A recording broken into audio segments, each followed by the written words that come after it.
App 631 to 640। कुछ दिन बाद अर्जुन के पास काव्या का कॉल आया। काव्या ने एक डिनर पार्टी रखी थी जिसमें वो अर्जुन को बुलाई थी। अर्जुन भी उसके बोलने पर जाने को तैयार हो गया। अभी अर्जुन अविका के साथ हॉस्पिटल में था। अविका के प्रेगनेंसी में कुछ प्रॉब्लम के कारण वो एडमिट थी। जब काव्या का कॉल आया तब उस समय अर्जुन अविका के साथ ही था। काव्या क्या कर रही है? अर्जुन कॉल करने के बाद बुदबुदाया। हॉस्पिटल के वार्ड में अनिका ने अर्जुन के संकोची चेहरे को देखा और पूछा, क्या हुआ अर्जुन? क्या कुछ हुआ है? अर्जुन ने कुछ देर तक संघर्ष किया और फिर कहा, अनिका, काव्या ने मुझे फोन करके एक डिनर में शामिल होने के लिए कहा है। क्या तुम्हें लगता है कि मुझे जाना चाहिए? अनिका ने पहले तो भौहें सिकुड़ी और फिर शालीनता से जवाब दिया, अगर तुम जाना चाहते हो तो जाओ। आखिरकार, अपने रिश्ते को खत्म करना आसान नहीं है। मेरी चिंता मत करो। अर्जुन ने कुछ देर तक चुपचाप अनिका को देखा और फिर कहा, अनिका, मुझ पर विश्वास करो, मैं इस रिश्ते को ठीक से संभाल लूंगा। अनिका ने कुछ नहीं कहा, बस हल्के से मुस्कुराई। वह बिस्तर पर लेट गई और उसकी पीठ अर्जुन की तरफ थी। अर्जुन ने अनिका की पीठ की ओर देखा और झिझका। अनिका, मेरा इंतजार करो। मैं काव्या के साथ अपने रिश्ते को ठीक से संभाल लूंगा। शाम के करीब 7 बजे एक आलीशान विला के बाहर सभी तरह की लग्जरी कारें खड़ी थीं, मासेराटी, पोर्शे, बेंटले, फरारी वगैरह। नजारा अद्भुत था, मानो कोई भव्य ऑटो शो हो। एक युवा जोड़ा पोर्श से उतरा। महिला ने घुटनों तक लंबी काली हॉल्टर ड्रेस पहनी हुई थी। उसका चेहरा सुंदर था और फिगर भी अच्छा था। उसकी आंखें चमकते सितारों की तरह चमक रही थीं। और जैसे ही वह सामने आए, उसने ज्यादातर लोगों का ध्यान अपनी ओर आकर्षित कर लिया। जहां तक उस आदमी की बात है, उसने कैजुअल स्लैक्स, पुलोवर और सफेद स्नीकर्स पहने हुए थे। उसका पहनावा इससे ज्यादा साधारण नहीं हो सकता था। ये जोड़ा कोई और नहीं बल्कि काव्या और अर्जुन थे। इस समय काव्या ने अर्जुन को घूरते हुए घृणा से कहा, क्या मैंने तुम्हें अच्छे कपड़े पहनने के लिए नहीं कहा था? तुमने ये क्या पहना है? क्या तुम ये जानबूझकर कर रहे हो?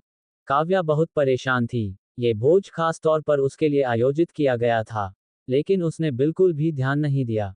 अर्जुन ने असहायता से कंधे उचकाए और कहा, मिस सिन्हा, ये बहुत अच्छी बात है कि मैं आपके साथ इसमें भाग ले रहा हूँ। बुराई करना बंद करें। इसके अलावा आपने मुझे यहाँ आने के लिए क्यों कहा? अर्जुन ने पूछा। काव्या ने अर्जुन को कुछ देर तक घूरा और अचानक पूछा, अर्जुन, क्या मिलनेल्सन एंजल इन्वेस्टमेंट ग्रुप आपका है? क्या आप ही हैं जिन्होंने बीकन के लिए निवेश की योजना बनाई थी? क्या अनिका को इस बारे में पता है? अर्जुन ने भौहें सिकोड़ी, काव्या को घूरा और बहुत देर तक चुप रहा, फिर बोला, नहीं। काव्या ने मुंह सिकोड़ते हुए अर्जुन को नजरअंदाज किया और अकेले ही विला में चली गई। वह इस समय भी नाटक कर रहा था। बहुत अच्छी बात है, फिर तो वह देखेगी कि वह ये नाटक कब तक जारी रख सकता है। ये देखकर कि काव्या अपना आपा खो चुकी है, अर्जुन ने शर्मिंदगी से अपनी नाक को छुआ और उसके पीछे चला गया। काव्या ही थी जिसने उसे अपने साथ डिनर में शामिल होने के लिए कहा था, लेकिन अब उसने ऐसा दिखाया जैसे उसने कुछ गलत किया हो। आलीशान विला में कई लंबी लंबी मेजें रखी हुई थीं, जिन पर खाने पीने की चीजें परोसी जा रही थीं। वर्दी में खूबसूरत वेट्रेस घूम रही थीं, जबकि दर्जनों युवा पुरुष और महिलाएं मुस्कुराते हुए एक दूसरे से बातें कर रहे थे। हर कोई शराब का गिलास पकड़े हुए था। यह एक निजी भोज था, इसलिए आमंत्रित लोग पूर्वी व्यापारिक जिले के सभी जाने माने अमीर दूसरी पीढ़ी के उद्यमी थे। वे यहाँ केवल खाने पीने और मौज मस्ती करने के लिए नहीं आए थे, बल्कि व्यापार के बारे में बात करने और अपने संबंधों को बढ़ाने के लिए दोस्त बनाने आए थे। वह वास्तव में यह नहीं समझ पाया कि काव्या क्यों चाहती थी कि वह इस डिनर में शामिल हो। काव्या और अर्जुन एक के बाद एक अंदर चले गए, लेकिन किसी ने भी उसके पीछे अर्जुन को नहीं देखा क्योंकि सभी की नजरें काव्या पर टिकी थीं। हॉल में बहुत सारी खूबसूरत महिलाएं थीं, लेकिन काव्या सिन्हा जैसी केवल एक ही खूबसूरत देवी थी।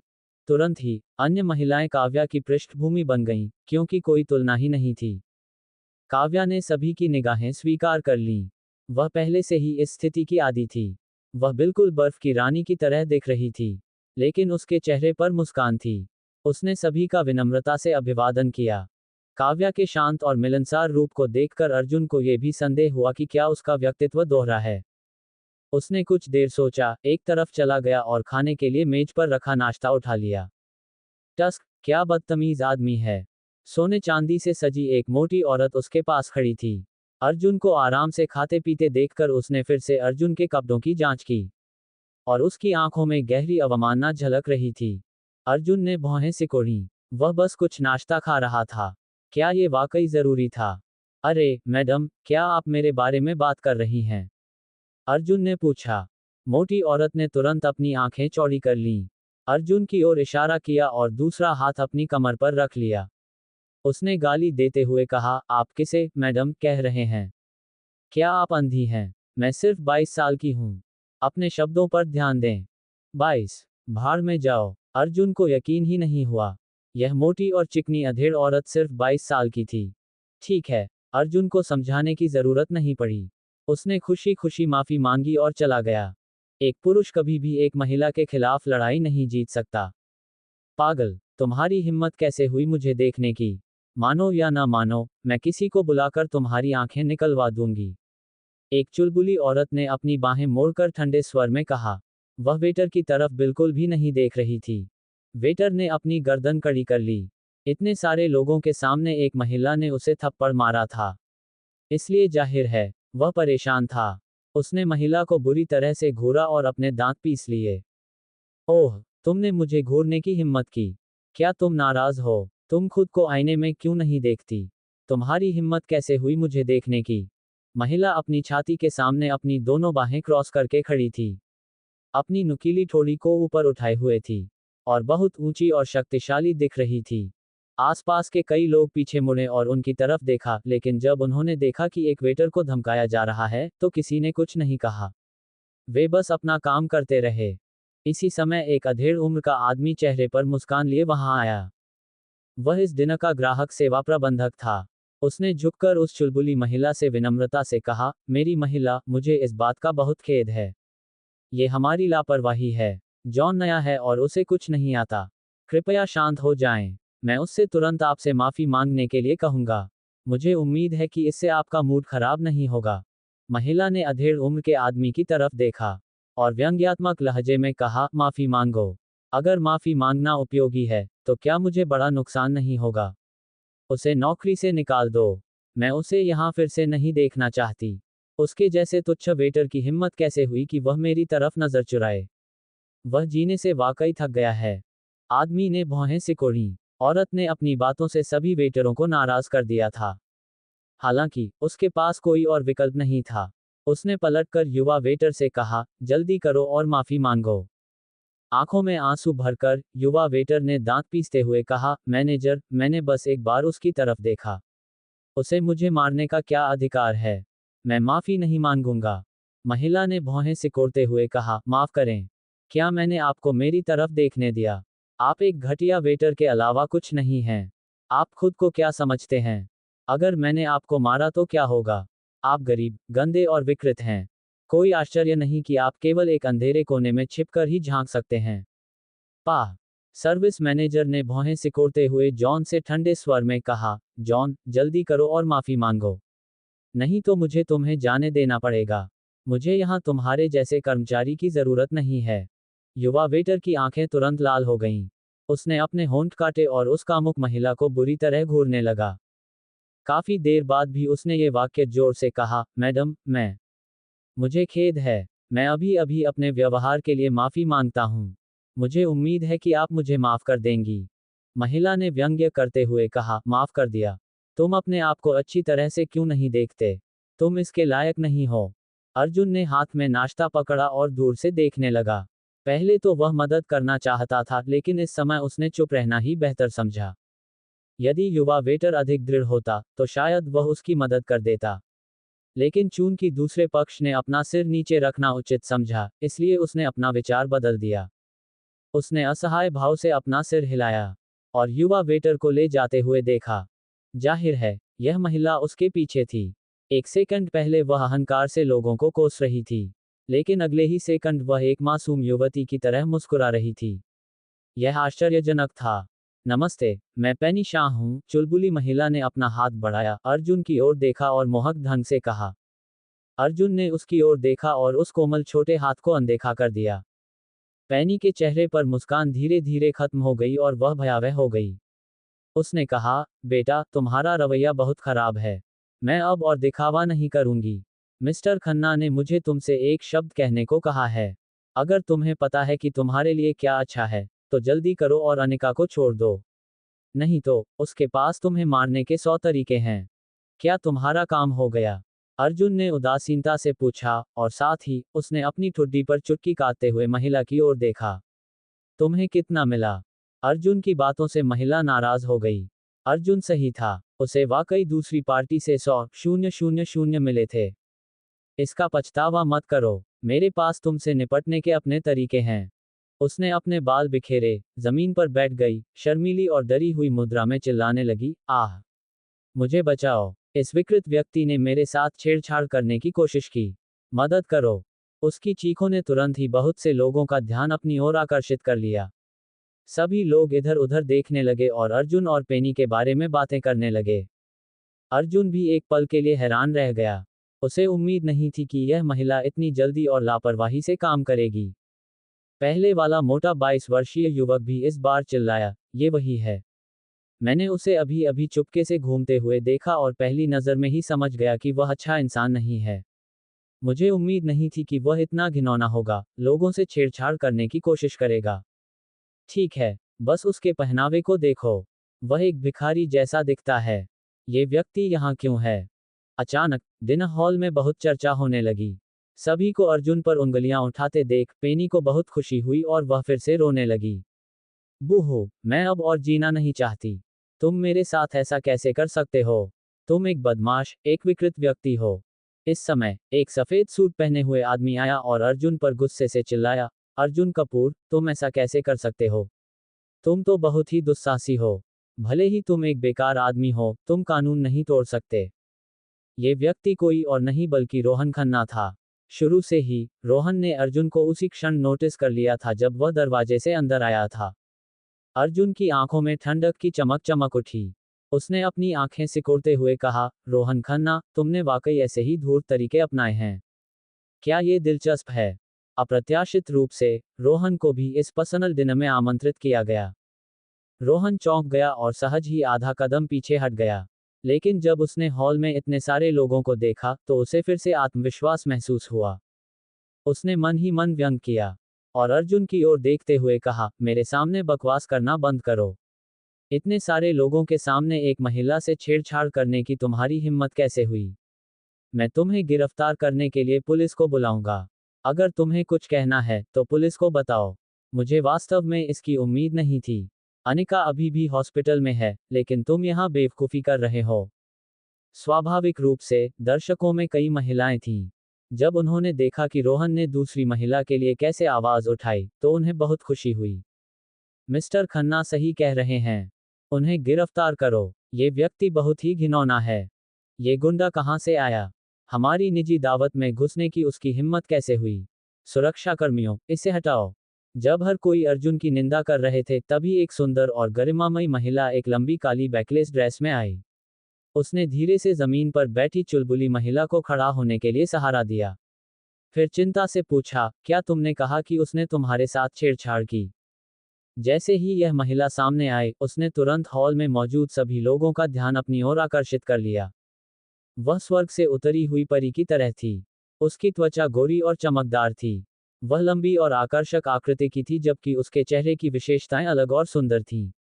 वह इतनी सुंदर थी कि हॉल की रोशनी उसके सामने फीकी पड़ गई। वह बहुत सुंदर है। वह कौन है? मैंने उसे पहले कभी क्यों नहीं देखा? दर्शकों की भीड़ में से 40 के दशक के एक व्यक्ति ने तेजी से पलकें झपकाते हुए पूछा। ऐसी उत्कृष्ट महिला को देखकर, वह पूरी तरह से उत्तेजित हो गया और उसकी अच्छी तरह से देखभाल करने से पहले उसे अपने नीचे दबाने का इंतजार नहीं कर सका। मिस्टर ब्लेन, आप अभी अभी यहाँ पहुँचे हैं, इसलिए आपको शायद यह नहीं पता होगा कि वह सिन्हा परिवार की तीसरी युवा मिस काव्या सिन्हा है। उनके बगल में बैठे व्यक्ति ने जवाब दिया। काव्या सिन्हा? तुम्हारा मतलब कैपिटल सिटी का सिन्हा परिवार है? काव्या सिन्हा के सामने पैनी शाह एक मामूली किरदार से ज्यादा कुछ नहीं थी, पूरी तरह से अतुलनीय। पैनी ने रोहन की तरफ देखा जो उसके बगल में खड़ा था, और पाया कि दूसरा पक्ष जानबूझकर उसकी नजरों से बच रहा था। उसे तुरंत एहसास हुआ कि कुछ ठीक नहीं था। निश्चित रूप से, जब काव्या ने देखा कि वह अचंभित थी, तो उसकी भौहें थोड़ी सी सिकुड़ गईं और उसने फिर से पूछा, मैं तुमसे फिर पूछूंगी। क्या तुमने अभी दावा किया है कि उसने तुम्हारे साथ छेड़छाड़ की है? काव्या से एक करियर महिला की आभा झलक रही थी। ये बहुत ही दबंग था। और पैनी को चौंकाते हुए उसने सिर हिलाते हुए कहा, हाँ हाँ, उसने ऐसा किया। उसने अभी अभी मेरे साथ छेड़छाड़ की। तमाचा। बिना किसी हिचकिचाहट के काव्या उसके पास गई और उसे जोर से थप्पड़ मारा। उसके चेहरे पर तुरंत लाल हाथ का निशान उभर आया। इस अविश्वसनीय दृश्य को देखकर हर कोई आश्चर्यचकित था। मिस सिन्हा, आपने मुझे क्यों मारा? उसी ने मेरे साथ छेड़छाड़ की थी। पैनी घबरा गई और दुखी होकर उसने कहा। काव्या ने बिना किसी हड़बड़ी के कहा, क्या तुमको लगता है कि तुम मेरी तुलना कर सकती हो? मैं। तमाचा। जैसे ही पैनी ने बात की, काव्या ने उसे फिर से थप्पड़ मार दिया। मेरे रूप, मेरे व्यवहार, मेरी बैकग्राउंड और मेरी स्थिति की बात करें तो आपके पास ऐसा क्या है जिसकी तुलना मुझसे की जा सके? काव्या ने आंखों में तिरस्कार का भाव लिए हुए ठंडे स्वर में पूछा। पैनी काव्या के व्यवहार से घबरा गई। उसने अपने लाल हो चुके गालों को पकड़ा और कुछ देर बाद जवाब दिया, मेरी तुलना मिस सिन्हा से नहीं की जा सकती। तमाचा। एक और क्रूर थप्पड़। चून की किसी भी चीज में तुम्हारी तुलना मुझसे नहीं की जा सकती, तो वह मेरे बजाय तुम्हारे जैसे किसी व्यक्ति से क्यों छेड़छाड़ करेगा? काव्या ने अपनी आंखें सिकोड़ ली, उसका स्वर ठंडा था। मैं गलत था। मिस सिन्हा, कृपया मुझे छोड़ दें। उसने मेरे साथ छेड़छाड़ नहीं की। तुरंत ही पैनी रोने लगी। काव्या ने उसे घूरते हुए पूछा, तुम्हें ऐसा करने के लिए किसने कहा? मुझे बताओ और मैं तुम्हें छोड़ सकती हूँ। अगर तुम नहीं बताओगी तो मैं तुम्हें मुंबई से गायब कर दूंगी। पैनी ने अपने गालों को पकड़ लिया, रोहन की ओर देखा, और बहुत देर तक हकलाती रही, मैं। तमाचा। तुम्हारा क्या हाल है? बोलो, नहीं तो मैं तुम्हें मछलियों को खिला दूंगी। पैनी उसके शब्दों से डर के मारे कांप उठी। उसने जल्दी से कहा, मिस्टर खन्ना ने मुझे ऐसा करने के लिए मजबूर किया। उसने कहा कि उसे अर्जुन पसंद नहीं है और वह उसे सबक सिखाना चाहता है। मिस सिन्हा, कृपया मुझे जाने दें। मैं उलझन में थी। इस समय रोहन का चेहरा राख की तरह पीला पड़ गया था। उसने पैनी को ठंडेपन से देखा, फिर अर्जुन और काव्या को। जाने से पहले उसने गुस्से में अपने दांत पीस लिए। वहां मौजूद सभी लोगों ने गहरी सांस ली। उन्हें ऐसी अप्रत्याशित घटना की उम्मीद नहीं थी। ये घटना दरअसल रोहन की ही करतूत थी। रोहन खन्ना एक रहस्यमय व्यवसायी था जो हाल ही में सुर्खियों में था। विशेषकर मुंबई में, रोहन खन्ना ने हाल ही में केंद्र स्थान ले लिया था। अपने नाम के अंतर्गत 3 कंपनियों के साथ, उनके पास मजबूत संपर्क और धन था। यही कारण था कि रोहन को आज रात के डिनर में आमंत्रित किया गया था। मुख्य बात यह थी कि उन्हें काव्या सिन्हा जैसी महिला से इतनी तीव्र होने की उम्मीद नहीं थी। उसका हर शब्द और हर थप्पड़ इतनी गंभीरता से भरा था, और कोई भी ऐसी महिला की प्रशंसा किए बिना नहीं रह सकता था। खास तौर पर काव्या ने अभी जो सवाल पूछा, क्या कोई उसके अलावा किसी और का यौन शोषण करना पसंद करेगा? इस वाक्य ने कई पुरुषों को उत्तेजित और परेशान कर दिया। ये वाकई बहुत रोमांचक था। अर्जुन ने काव्या को बड़ी मुस्कान के साथ देखा और कहा, मिस सिन्हा, मुझे उम्मीद नहीं थी कि आप इतनी दबंग होंगी। काव्या ने अपने गिलास से शराब का एक घूंट लिया और हल्के से कहा, भविष्य में मुझे मिस सिन्हा मत कहना। क्यों नहीं? अर्जुन को अचानक कुछ याद आया और उसने जल्दी से पूछा, क्या तुमने अपने पिता से झगड़ा किया था? काव्या ने उसे गुस्से से देखा, वाइन का गिलास नीचे रखा और अपनी बाहें पार कर लीं। फिर उसने कहा, हाँ, मैंने ऐसा किया। तुम्हारी वजह से मैं घर से भाग गई। क्या तुम घर से भाग गई? अर्जुन की आवाज एक सब तक ऊपर उठ गई। काव्या हमेशा से दृढ़ इच्छाशक्ति वाली रही थी, और अर्जुन इस बात से अच्छी तरह वाकिफ था। हालांकि घर से भागना कोई मजाक नहीं था। उसे घूरने के बाद उसने धीरे से पूछा, अर्जुन, क्या हम वैसे नहीं हो सकते जैसे हम हुआ करते थे? अर्जुन ने हल्के से मुस्कुराते हुए कहा, काव्या, भविष्य में ऐसी बातें मत कहना। मैं पहले से ही शादीशुदा हूं और मेरा एक बच्चा भी है। अपनी ठोड़ी को ऊपर उठाते हुए उसने क्रिस्टल झूमर को देखा और अचानक खुद पर हंसते हुए कहा, मैं समझती हूँ। धन्यवाद। उसके बाद काव्या मुस्कुराई, उठी और विला से बाहर चली गई। अर्जुन ने उसकी पराजित आकृति को देखकर भौहें सिकोड़ लीं। एक दिन बाद, कैपिटल सिटी के सिन्हा ग्रुप, जिसे सिन्हा परिवार के नाम से भी जाना जाता है, उन्होंने बड़े ही हाई प्रोफाइल तरीके से घोषणा की कि वह बीकन फार्मास्यूटिकल में 1 बिलियन का निवेश करेगा। ये घटना एक शांत झील की सतह पर पत्थर फेंकने के समान थी, जिससे लहरें पैदा हो गईं। ये लहर तेजी से फैली और एक तूफानी समुद्र का निर्माण हुआ। कैपिटल सिटी के सिन्हा परिवार ने कई कंपनियों को औपचारिक रूप से बीकन में निवेश करने के लिए प्रेरित किया। अर्जुन को भी अचानक इस मामले की खबर मिली। वह काव्या से मिला और पूछा, क्या तुमने ऐसा किया? हमेशा की तरह सेक्सी और शालीन, काव्या के लाल होंठ कप के किनारे पर रखे हुए थे और वह उसमें से कॉफी पी रही थी। एक आकर्षक मुस्कान के साथ उसने कहा, तुम सही हो। मैंने अपने पिता से निवेश करने के लिए कहा था। क्यों? क्या तुम भावुक हो? भौहें सिकोड़ते हुए उसने सख्ती से कहा, अलग हो जाओ। क्यों? मैं तो बस आपकी मदद करने की कोशिश कर रहा हूँ। क्या मैं ये भी नहीं कर सकती? अपनी आंखें लाल करके उसने अर्जुन को घूरा जो जाने वाला था। उसने ऊंची आवाज में पूछा, मुझे इस मामले में किसी की मदद की जरूरत नहीं है। हालांकि अब मुझे कैपिटल सिटी के कपूर ग्रुप का समर्थन नहीं मिल रहा है, लेकिन मेरी अपनी योजनाएं हैं। सिन्हा परिवार इसमें शामिल नहीं हो सकता। इसके बाद अर्जुन सीधे वहां से चला गया। काव्या सिन्हा, वह मूर्ख औरत। एक बार जब सिन्हा परिवार इसमें शामिल हो गया तो अंततः अर्जुन उनकी रक्षा करने में सक्षम नहीं हो सका। रोते हुए काव्या कुछ देर तक कॉफी शॉप में बैठी रही। उसने अपने दांत पीसते हुए खुद से कहा, मैं हार नहीं मानूंगी। मैं दुनिया के अंत तक तुम्हारा पीछा करूंगी। अर्जुन की बात करें तो वह बहुत खराब मूड में था और उदास होकर हॉस्पिटल लौटा। हालांकि अनिका प्रसव पूर्व उपचार से गुजर रही थी, फिर भी उसने कंपनी के कुछ काम संभाले। पिछले 2 दिनों में अधिकाधिक कंपनियां बीकॉन में निवेश करना चाहती थीं, जिससे वह बहुत व्यस्त हो गईं। अर्जुन ने उसे कई बार आराम करने के लिए कहा था, लेकिन अनिका ने उसकी बात नहीं सुनी। यहां तक कि मिंडी को भी काम निपटाने के लिए वार्ड में बुलाया गया था। जैसे ही वह दरवाजे के अंदर दाखिल हुआ, उसने देखा कि अनिका फोन पर बात कर रही थी। अर्जुन चुपचाप उसके पास गया और उसकी पेट को सहलाया। ठीक है, तो फिर। धन्यवाद, मिस्टर मूर। अनिका ने फोन रख दिया, फिर दराज से एक पत्र निकाला और अर्जुन को थमा दिया। उसने कहा, किसी ने अभी अभी यह भेजा है और कहा है कि आपको इसे खुद खोलना होगा। अर्जुन दंग रह गया और उसने लिफाफा खोला, लेकिन जब उसने लिफाफा देखा तो वह अचानक खड़ा हो गया। एक क्षण में ही पूरा वार्ड क्रोध और गुस्से से भर गया। लिफाफे में एक फोटो था। ये टिम कपूर की तस्वीर थी, जिसे शाखा परिवार ने हिरासत में लिया था। वह जमीन पर घुटनों के बल बैठा था और प्रवर्तन हॉल से सजा पा रहा था। वह नंगा था और उसकी पीठ खून से लथपथ थी। वह दृश्य भयावह था। अर्जुन की प्रतिक्रिया देखकर अनिका चौंक गई और जल्दी से पूछा, क्या बात है अर्जुन, क्या कुछ हुआ है? अर्जुन ने जल्दी से फोटो रख ली और मुस्कुराते हुए कहा, कोई बात नहीं। अच्छे से आराम करो, मुझे थोड़ी देर के लिए बाहर जाना है। उसके बाद अर्जुन उठकर हॉस्पिटल से बाहर चला गया। उसने तुरंत जॉर्ज का नंबर डायल किया और ठंडे स्वर में कहा, अंकल टिम को शाखा परिवार ने क्यों हिरासत में रखा है? जॉर्ज इस मामले की रिपोर्ट अर्जुन को देने ही वाला था।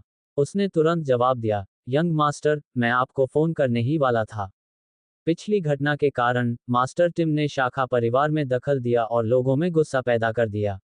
इसकी चिंता मत करो, हम इस मामले को घर पर ही संभाल रहे हैं। मास्टर टिम आपको ये भी चेतावनी देना चाहते हैं कि आप आवेगी न बने। वह खुद का ख्याल रख सकते हैं। मेरे काम को संभालो। शाखा परिवार अपनी मौत को दावत दे रहा है। अर्जुन गुस्से से दहाड़ा, उसकी आंखों से ठंडक निकल रही थी। शाखा परिवार के पुराने संघ की लोगों को चेतावनी दो। उन्हें बताओ कि मैं कल द्वीप पर वापस आऊंगा। जो कोई भी अंकल टिम पर एक और उंगली रखने की हिम्मत करता है, मैं उन्हें इस दुनिया से हमेशा के लिए गायब कर दूंगा। दबंग, क्रूर, गुस्सा। फोन रखने के बाद अर्जुन गुस्से से भर गया। उसके चाचा को वास्तव में शाखा परिवार ने हिरासत में ले लिया था। उस शापित शाखा परिवार ने अब मुख्य परिवार की ओर हाथ बढ़ाने का साहस किया है। अर्जुन ने अपना सिर उठाया और दृढ़ निश्चय के साथ आकाश की ओर देखा। चूंकि उन्होंने चेतावनियों को सुनने से इनकार कर दिया था, इसलिए वे उसे मुख्य और शाखा परिवारों के बीच पारिवारिक संबंधों पर विचार न करने के लिए दोषी नहीं ठहरा सकते थे। इसके तुरंत बाद अर्जुन ने रिक से संपर्क किया और उसे कुछ दिनों के लिए हॉस्पिटल में रहने के लिए कहा। चूंकि वह आर्केडिया द्वीप पर वापस जाने वाला था, इसलिए वह मुंबई में मामलों की देखभाल नहीं कर सकता था। फिर अर्जुन ने कबीर से संपर्क किया। कबीर अपने कुछ आदमियों को एक मेबैक कार में लेकर आया और जल्दी से आकर सम्मानपूर्वक पूछा, मिस्टर कपूर, आपको क्या आदेश हैं? अर्जुन ने कबीर की ओर देखा। उसे यकीन नहीं था कि यह योजना काम करेगी या नहीं। तुम्हारे पास कितने आदमी हैं? कबीर ने जवाब दिया, मुख्य शाखा में 200 से अधिक और उप शाखाओं में 300 से अधिक। यानी कुल मिलाकर लगभग 600। अर्जुन चिंतित होकर बोला, ये पर्याप्त नहीं था। इसके अलावा कबीर के अधिकांश आदमी गैंगस्टर थे और उनमें युद्ध कौशल बहुत कम था। अर्जुन ने परिवार की शक्ति का उपयोग करने के बारे में सोचा, लेकिन वह जानता था कि शाखा परिवार के पास भी अपनी सशस्त्र सेनाएं थीं। ये सुनिश्चित करने के लिए कि कुछ भी गलत न हो जाए, उसे बाहरी सहायता की आवश्यकता थी। क्या वह उन संसाधनों का उपयोग करने जा रहा था जो उसने वर्षों से तैयार किए थे? अर्जुन गहरी सोच में डूब गया। उसने आसमान में बादलों की तरफ देखा और उसके दिमाग में कई तरह के विकल्प कौंधने लगे। एक बार खुलासा हो जाने पर अर्जुन के पास कोई रहस्य नहीं बचेगा। उस समय तक अंधेरे में छिपी साजिश करने वाली आंखों के पास, जिनमें शाखा परिवार के बूढ़े लोग भी शामिल थे, जवाबी उपाय मौजूद होंगे। क्या यह इसके लायक था? जब अर्जुन अपने विकल्पों पर विचार कर रहा था, तभी एक कस्टमाइज्ड सफेद बेंटले कार हॉस्पिटल के प्रवेश द्वार पर आकर रुकी। गायत्री जी अभी भी बहुत सुंदर और महान थी। उसने काले रंग की बैकलेस इवनिंग ड्रेस और सनहेड पहन रखी थी। उसने LV customised crystal high heels की जोड़ी भी पहन रखी थी। वह कार से बाहर निकली और अर्जुन को उदासीनता से देखा। अर्जुन ने थोड़ा सा भौहें सिकोड़ी, ये देखकर कि गायत्री जी उसकी ओर ऐसे चल रही थी जैसे वह रनवे पर चल रही हो। उसने हल्के से कहा, गायत्री वालिस के पास मुझसे मिलने का समय है। गायत्री जी ने हल्के से मुस्कुराकर अपना चश्मा उतार दिया और बगल में बैठे थियो की तरफ देखा। वह ठहाके लगाकर हंस पड़ी। अर्जुन, तुम उसे द्वीप पर लाने की योजना नहीं बना रहे हो, है ना? अर्जुन शायद मजाक कर रहा था। उसने पहले ही कबीर रनावत के बारे में गहन जांच कर ली थी। ऐसा व्यक्ति मुंबई में ड्रैगन हो सकता है, लेकिन कपूर परिवार की तुलना में वह एक चींटी के अलावा कुछ नहीं था। शाखा परिवार के किसी भी युवा स्वामी या युवती के पास कबीर के आदमियों से ज्यादा अंगरक्षक होते थे। वे सभी ज्यादा शक्तिशाली थे क्योंकि वे सावधानी से चुने गए कुलीन लोग थे। क्या कोई समस्या है? अर्जुन ने अपनी आंखें सिकोड़ लीं। गायत्री जी ने बिना किसी बात को घुमाए फिराए कहा, मैं तुम्हें बस यही बताने आई हूं। अभी तुम्हारे लौटने का सही समय नहीं है। शाखा परिवार का हर एक व्यक्ति तुम्हारे वापस जाने का इंतजार कर रहा है। अगर तुम वापस लौट गए, तो तुम वारिस के रूप में अपनी स्थिति को कभी नहीं बचा पाओगे। तुम्हारे अंकल टिम का भी यही मतलब था। मैं वापस जाकर इस मामले को संभालूंगी। तुम बस मुंबई में आज्ञाकारी बने रहो। गायत्री जी अर्जुन को रोक सकता था, या यहां तक कि अर्जुन को द्वीप पर वापस जाने के लिए मजबूर कर सकता था और फिर उसे कैद कर सकता था ताकि वह जनरल को पकड़कर उसकी सेनाओं पर नियंत्रण कर सके। हालांकि ऐसी बात शाखा परिवार द्वारा शुरू नहीं की जा सकी। अर्जुन ने भौहें सिकोड़ी। उसे समझ नहीं आया कि गायत्री जी का क्या मतलब था, और वह नाक भान सिकोड़ने लगा। गायत्री जी, तुम अब मेरी मदद क्यों करने की कोशिश कर रही हो? क्या तुम्हारे और शाखा परिवार के बीच कोई रहस्य नहीं है? गायत्री जी ने गंभीरता से मुस्कुराते हुए कहा, बेशक ऐसा है, लेकिन मैं नहीं चाहती कि शाखा परिवार की शक्ति मुख्य परिवार से अधिक हो।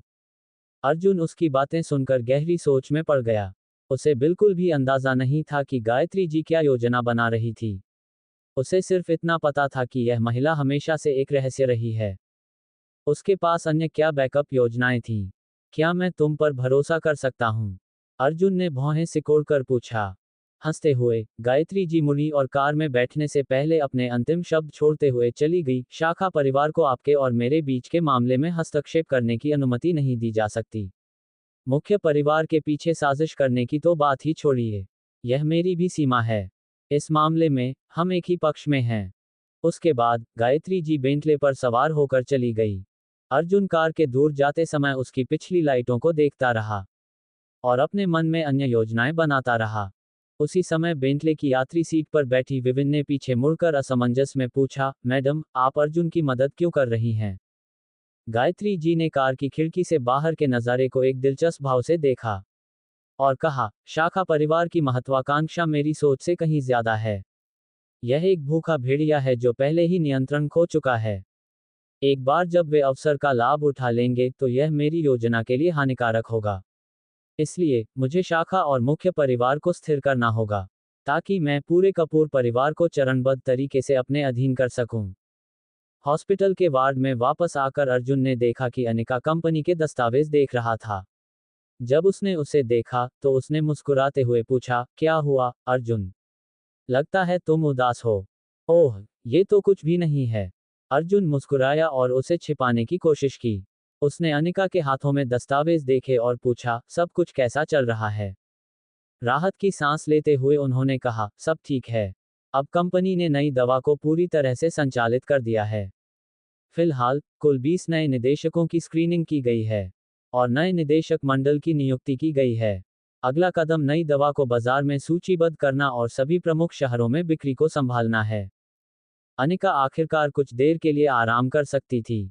इन दिनों उसने बीकन के लिए वाकई कड़ी मेहनत की थी। अब बीकन अंततः स्थिर हो गया था। अर्जुन ने इसे हासिल करने के लिए बहुत कुछ किया। अनिका मुस्कुराई, अर्जुन की गर्दन पर अपनी बाहें डालीं और उसे चूमा। और फिर कहा, अर्जुन तुम्हारा दोस्त जिसने $1 अरब का निवेश किया है, वह कब वापस आएगा? मैं उसे खाना खिलाना चाहती हूँ। आखिरकार उसने हमारी बहुत मदद की है। अर्जुन का वह मित्र वास्तव में कौन था? अनिका वास्तव में जानना चाहता था। ओह, मुझे उससे पूछना होगा।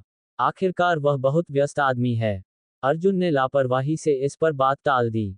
रोहन खन्ना की ओर ध्यान आकर्षित करते हुए, वह इस समय कहीं एक अंधेरे बार के बूथ में शराब पी रहा था।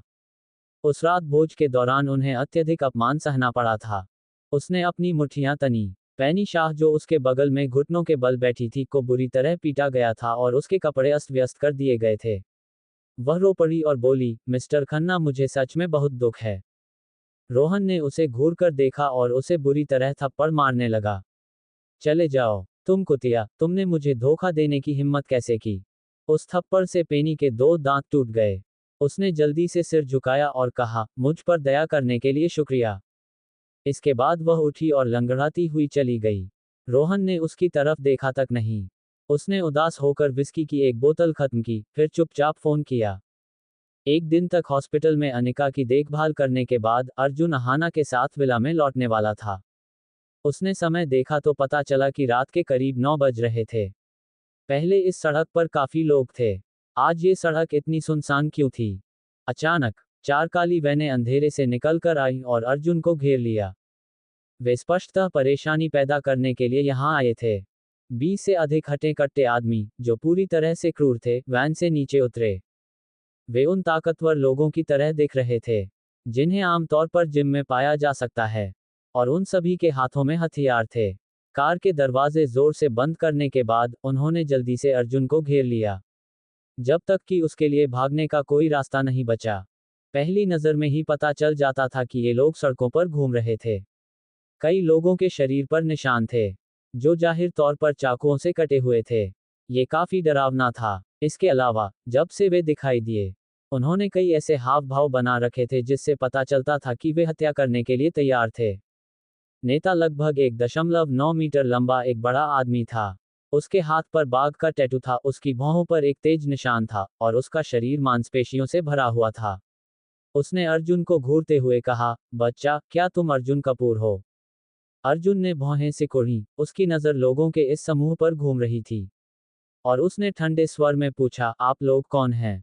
वह लंबा आदमी नाक भान सिकोड़कर बोला, हम कौन हैं, ये कहना वाकई मुश्किल है। लेकिन मैं तुम्हें बता सकता हूं कि तुम्हें नदी में फेंक दिया जाएगा, और तुम मछलियों का भोजन बन जाओगे। बेटा, भविष्य में बाहर जाते समय सावधान रहना। किसी ऐसे व्यक्ति को मत भड़काना जिसे तुम्हें भड़काना नहीं चाहिए, नहीं तो तुम्हें पता भी नहीं चलेगा कि तुम कैसे मरे। अर्जुन के मुंह के कोने फड़क उठे जब उसने कहा, रोहन खन्ना ने तुम्हें भेजा है। इस बारे में सोचने के बाद केवल रोहन ही ऐसी गंदी चालें चलेगा। वह आदमी सचमुच बहुत निर्दयी था। ओह, लगता है कि तुम इतने अज्ञानी नहीं हो। ये सही है, मिस्टर खन्ना ने हमें भेजा है। उस आदमी ने अर्जुन को घृणा भरी नजरों से देखा। क्या इस दुबले पतले बच्चे की देखभाल के लिए उसे अपने सारे आदमी बाहर लाने की जरूरत थी? उन्होंने कहा, तुमने वास्तव में मिस्टर खन्ना को अपमानित करने का साहस किया। तुम जीने से वाकई थक गए होगे। अपने अगले जन्म में किसी और को अपमानित करने से पहले अपने आसपास अच्छी तरह से देखना याद रखना। हे, मैं तुम्हें भी यही सलाह दूंगा, अर्जुन ने व्यंग्य किया। भाड़ में जाओ, तुम वाकई बहुत बदतमीज हो। कोई आश्चर्य नहीं कि मिस्टर पाकर तुम्हें मरवाना चाहते हैं, लंबे आदमी ने कहा। बॉस, चलो ये बकवास बंद करें और उससे छुटकारा पाएं। हाँ, ये बच्चा बेवकूफ लग रहा है। चलो जल्दी से यह काम निपटा लें ताकि हम ड्रिंक्स के साथ मौज मस्ती कर सकें। ये समय की बर्बादी है। मैंने सोचा था कि यह एक बड़ी बात होगी, लेकिन ये तो एक बदमाश निकला। हटे कट्टे लड़कों का समूह बकबक कर रहा था और चिल्ला रहा था। सभी लोग अर्जुन को ताना मारते हुए देख रहे थे, मानो अर्जुन को आज रात यहीं मरना तय था। अर्जुन को पता था कि रोहन उसे निशाना बना रहा था, लेकिन उसने ज्यादा जवाबी कार्रवाई नहीं की।